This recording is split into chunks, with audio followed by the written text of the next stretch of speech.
Social media వాడకం పెరిగిన తర్వాత నిప్పు లేకుండా పొగ రావడం సాధ్యమైపోయింది. ఎవరినైనా టార్గెట్ చేస్తూ అసత్య ఆరోపణలతో పరువు తీసే ప్రయత్నాలు రోజురోజుకు పెరిగిపోతున్నాయి. తాజాగా గుంటూరు వచ్చిన జగన్పై అభిమానం చూపి ఒక చిన్న అమ్మాయి తన అభిరుచిని వ్యక్తపరచడం నేరమైపోయింది. తనకు నచ్చిన రాజకీయ నాయకుడిని గౌరవించడమే ఆమె చేసిన పెద్ద తప్పుగా మారిపోయింది. టీడీపీ సోషల్ మీడియా సైకోలు ఆమెను, ఆమె తల్లిని ట్రోల్స్ చేస్తూ దారుణంగా హింసిస్తున్నారు. ఈ కారణంగా ఆమె కుటుంబాన్ని టార్గెట్ చేస్తూ అవాస్తవ సమాచారాన్ని షేర్ చేయడం ఎంతవరకు న్యాయమైనది? ఈ రోజుల్లో రాజకీయ వ్యూహాలు ఎంత పీడకరంగా మారిపోయాయో ఈ ఉదంతం చూపిస్తుంది. నిజంగా ప్రజా సమస్యల గురించి పట్టించుకోవాల్సిన కొన్ని కుల ప్రాతిపదిక వెబ్సైట్లు తమ ఎజెండా నెరవేర్చేందుకు సామాన్యుల జీవితాలను నాశనం చేయడానికి వెనకాడడం లేదు. వీటిని నమ్మే అమాయకులు వారి భావోద్వేగాలను క్యాష్ చేసుకోవడానికి కొన్ని మీడియా సంస్థలు సిద్ధంగా ఉంటున్నాయి.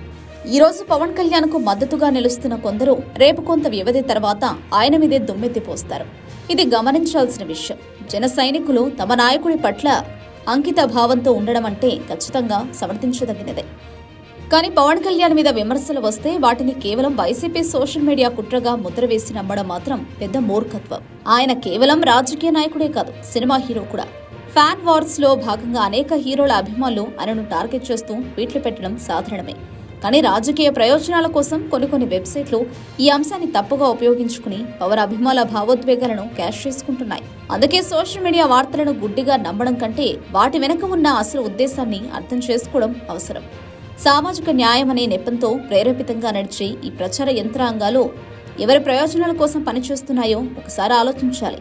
అంతేగాని నిస్సహాయంగా, నిర్భాగ్యంగా ఒక చిన్న అమ్మాయిని టార్గెట్ చేయడాన్ని సమర్థించడం ఎంతవరకు సమంజసం?